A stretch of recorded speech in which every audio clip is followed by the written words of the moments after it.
Onlardan bir tanesi esir hipotezi mesela. Kendi kendini yetiştirmiş bir genç insan var. Michael Faraday diye bir adam.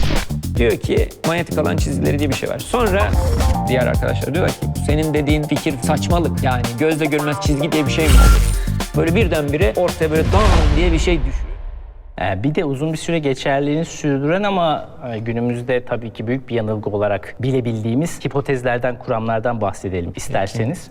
Onlardan bir tanesi esir hipotezi mesela. Sanırım geçmişte ciddi bir zaman diliminde ışığın tek başına hareket edemeyeceğini, esir maddesinin ona eşlik ettiğini savunuyordu bilim insanları, değil mi? Bize biraz bundan bahseder misiniz? Şimdi olur. Şimdi aslında bu bizi az önceki sohbetimize gene bir miktar bağlıyor. Dedik ya 1800'lerin başından itibaren bu elektrik ve manyetizma ile oynuyoruz. 1820'ler civarında kendi kendini yetiştirmiş bir genç insan var. Michael Faraday diye bir adam. Bu adam hakikaten hani çok zor şartlarda okumaya çalışmış, öğrenmeye çalışmış, düzgün eğitimi falan yok ama bir şekilde o zamanın bir anlamda popüler bilimcilerinden bir tanesinin yanına giriyor ve orada deneylere vesaire giriyor. Sonra yavaş yavaş kendini o kadar iyi ispatlıyor ki deneyci olarak o kadar becerikli ki şu anda bizim işte Faraday kanunu falan dediğimiz işte elektrikle manyetizmanın nasıl etkileştiğine dair çok kritik şeyleri deneyle ortaya çıkarıyor, onlara söylüyor ve bu arada manyetizma ile ilgili bir öngörü ya da bir hipotez ortaya atıyor. Daha derseniz şöyle bir kuram ortaya atıyor. Ne demek kuram? Evrende bazı şeyler oluyor ve biz bu olan şeyleri anlayabilmek için insan diliyle ifade edebileceğimiz bir zihinsel resim oluşturuyoruz. Yani gerçekte gözümüzü açıp böyle etrafa baktığımızda elektrik alan çizgileri ya da manyetik alanlar falan görmüyoruz. Mıknatıs gördüğümüz zaman işte bu mıknatıstan bir şeyler bize doğru fışkırıyor demiyoruz, değil mi? Ama kafamızın içerisinde buradan bir şeyler çıkıyor diye bir resim, hayali bir resim yapacak olursak o çıkan şeylerle ilgili bildiğimiz diğer fiziksel sistemleri getirip matematiğini buraya daha kolay uygulayabiliyoruz. Somutlaştırayım. İşte ne bileyim burada bir sıcak bir cisim var, burada soğuk bir cisim var. Bu ikisini birbirine dokunduğumuzda sıcak giderek soğuyor, soğuk da giderek ısınıyor, değil mi? İkisi bir noktada eşit sıcaklığa geliyorlar. Bununla ilgili belli ki sıcakta bir şeyden çok var, soğukta ondan az var. Sıcaktan soğuğa bir şey akıyor diyoruz mesela. Bu bir şey. Isıyı bir sıvı gibi, akan su gibi bir şey. Gözle görünür sıvı gibi bir şey yapmak. Aynı şekilde Faraday da diyor ki burada bir mıknatıs var. Az önce kalorik teorisinden O kalorik teorisi, evet. Mesela o da başka bir şey. Ama Faraday da o dönemde diyor ki burada mıknatıs var. Bu mıknatısı ben hareket ettirdiğimde etrafta işte bobinlerde vesaire elektrik oluşabiliyor. Nasıl oluyor bu? Buradan bu mıknatıstan dışarı bir şeyler çıkıyor olmalı bizim gözle göremediğimiz ve onların şeylerini böyle küçük küçük çizgilerle modelliyor. Etrafta çizgiler yok ama sanki çizgiler varmış gibi hayal ediyor. Gözle görmez bu çizgiler ve bizim bu teli yanından geçirdiğimizde o çizgileri ne kadar sıklıkla keserse o kadar çok akım olduğunu söylüyor. Yani bir çeşit şey gibi düşünün modellemek için. Burada elimizle böyle parmaklarımla oluşan bir şey düşünün. Bir grid, bir ızgara. Eğer ki etrafta bu ızgaradan bir şeyi böyle bir kalemi geçirtmek istersen bu ızgaranın tellerine dokunduğu için ne kadar çok tele dokunursa bu kalem o kadar etkileniyor. Gözle göremediğimiz manyetik alan çizgileri diye bir şey öneriyoruz. Teli o manyetik alan çizgilerinde hareket ederken ne kadar çok çizgiyi keserse o kadar etkilenecek diyor. Şimdi bu dediğimiz gibi bir zihinsel resim oluşturduk. Öyle bir gerçekte manyetik alan çizgisi var mıdır yok mudur değil. Böyle hayal ettik. Bu hayalin sonucunda ama hesap yapabilir oluyoruz. Birim zamanda kaç tane çizgi geçiyor, kaç tanesini kesiyor. İşte ortaya koyduğunuz mıknatıstan kaç tane çizgi çıkar. 2 mıknatıs koyduğumuzda o çizgilerin sayısına ne olur falan gibi hayal edebilir ve dolayısıyla matematik yapabilir oluyoruz. Şimdi Faraday diyor ki manyetik alan çizgileri diye bir şey var. Sonra arkadaşlar o dönemki diğer arkadaşlar diyorlar ki bu senin dediğin fikir fena olmasa bile hesap kitap açısından saçmalık. Yani gözle görmez çizgi diye bir şey mi olur? Bunu 1850'lere kadar Faraday çok büyük deneyciydi ama kafası ancak bu kadara basabildi diye biraz da böyle küçümseyerek bakıyorlar. Ta ki James Clerk Maxwell denilen arkadaş gelinceye kadar ve Maxwell bu fikri yani böyle bir çizgiler bir şeyler olabileceğini ciddiye alıyor ve ondan sonra da 1854'te işte ya da 56'ydı sanıyorum Faraday'ın manyetik alan çizgileri hakkında diye bir makale yazıyor ve o makalede bütün o zamana kadar bildiğimiz elektrik ve manyetizma ilgili tüm formüllerin hepsinin bir araya getirilip bazı sonuçlar olabileceğini gösteriyor. Mesela o sonuçlardan bir tanesi ışık denilen şeyin aslında elektromanyetik dalga olduğu falan gibi. Yani böyle birdenbire ortaya böyle dan diye bir şey düşürüyor. Herkes birden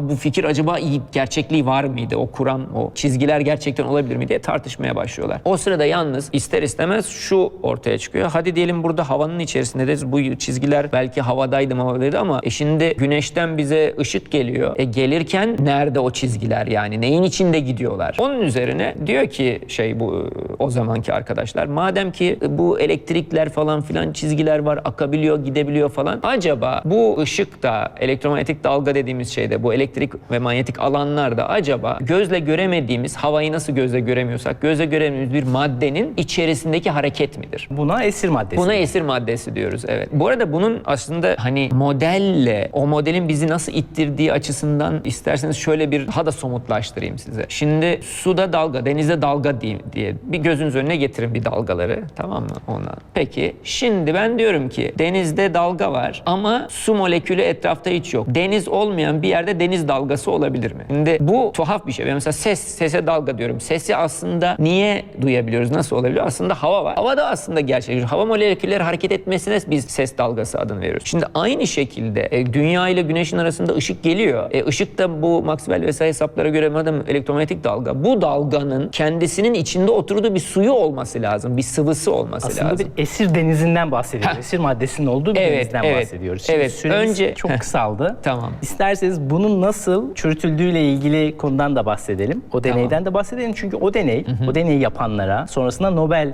açacak. Aynen öyle. Evet, onunla ilgili bir animasyonumuz vardı. Görebileceğimiz bir yere açarsa rejideki arkadaşlarımız, yönetmenimiz, onu rica edelim. Evet. Çünkü son cümlelerimizi yani size son sorum bu olacak. Tamam, bu kadar yanılgılardan bahsettik de hocam bilime ne kazandırıyor? Yani biz bu insanları gömmeye mi geldik buraya? Siz bize bir anlatır mısınız diye söyleyeceğim. Michelson Morley deneyinden bahsediyoruz değil mi hocam? Evet, Michelson-Morley deneyi. Şimdi video girdi galiba yayına. Bir tane sağınızdan da görebilirsiniz hocam. Tamam. Şimdi şu sol tarafta bir ayna var. Yarı geçirgen bir ayna. Gelen ışığın bir yarısını, şimdi mesela geliyor ışık, bu aynadan yarısını ileriye geçmesine izin veriyor. Geri kalanını yansıtıyor. Gördüğünüz gibi şimdi bir kısım düz devam etti, bir kısım yansıdı. Sonra karşı taraflara normal 2 tane ayna koyuyoruz. O aynalardan yansıyıp geri geliyorlar. Geri geldikten sonra yarı geçirgen aynaya geldikleri için gene bir kısmı devam ediyor, bir kısmı yansıyor. Böylece de karşı tarafta bu 4. köşede yansıyanlarla dönenler üst üste binebiliyorlar. Bu bir dalga ise, dalgaların da işte böyle üst üste bindiğinde bir güzel tarafı var. Eğer ki ters gelecek olurlarsa birbirlerini sönümlendiriyorlar. Üst üste tam doğru zamanlamada gelecek olurlarsa birbirini güçlendiriyorlar. Dolayısıyla da biz burada efektif olarak bir ışığı alıp 2'ye bölüyoruz. 2 ayrı patikadan yollayıp sonra tekrar kendi üstüne bindiriyoruz. Bu 2 patikanın üzerinde giderken bir tanesi daha uzun, bir tanesi daha kısa olacak olursa o dalga kaymaya uğruyor. Kaymaya uğradığı için de o mesafeyi uygulayarak efektif olarak diyoruz ki bu dalgayı kendi kendine sönümlendirmemiz mümkün olmalı. Yani esir maddesi o yönde çünkü gidiyor. İlk başta esir yok. Bu sadece şey gibi. Şu ana kadar sadece denizdeki dalgayı görüyorum.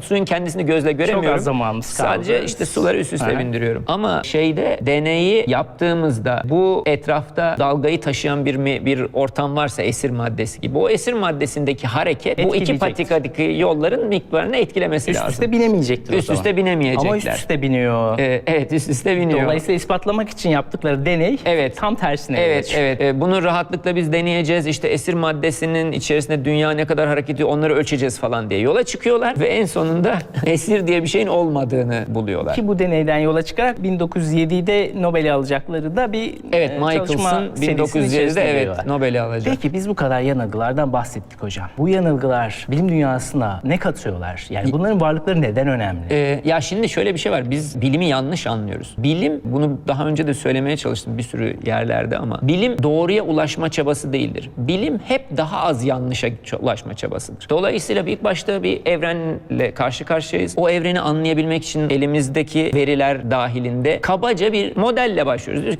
ki bu aksın, bu böyle gitsin, buradan çizgi çıksın. Bu bir anlama çabası. Sonra elimizde hiçbir şey yoksa zaten hiçbir şey yapamıyoruz ama böyle bir fikrimiz varsa bu fikri bu sefer deneye tabi tutabiliyoruz, sınıyoruz. Sınadıktan sonra da o fikrin yanlış olduğu yerleri bulup silip bu sefer daha iyi bir fikre geçiş yapabiliyoruz. Ya da daha başka güzel bir şey daha yapıyoruz bazen. Şimdi o fikri kullanmaya başlıyoruz. O fikir sayesinde matematiğimiz gelişiyor. O sayede bazı teknolojileri geliştiriyoruz. Kalorik diye bir sıvı diye ısıyı hayal ediyoruz. Oradan motor, içten yanmalı motorla ilgili hesapları yapıyoruz. Termodinamiğin kanunları geliyor. Bir sürü şeyler geliyor ve pratik işe yarıyor. Yani lokomotifi yürütür oluyorsunuz. Sonra yalnız daha test ederken bir yanılgılar olduğunu fark ediyoruz. O baştaki fikrimizin, resmin, o kafamızdaki zihinsel resmin hatalı olduğunu buluyoruz. Ama yeni bir resim oluştururken eski resmin geçmişimizin getirdiği matematiği aynen ileriye taşıyoruz. O yüzden de evreni anlayışımızdaki hataları bulup onları onarıyoruz veya yeni değiştiriyoruz. Ama bu arada evrenle ilgili elde ettiğimiz matematik ve deneysel sonuçlar hep yanımızda baki kalıyor. Hep biriktiriyoruz onu. Böyle bir çeşit bakiyemiz sürekli büyüyor. Fikrimiz değişiyor ama bakiye büyüyor. O yüzden de yanılgılar çok önemli. Yanılgılar çok önemli. Yanılgılar olmadan hatta şöyle söyleyelim isterseniz bitirirken. Yani yanılgılar olduğu için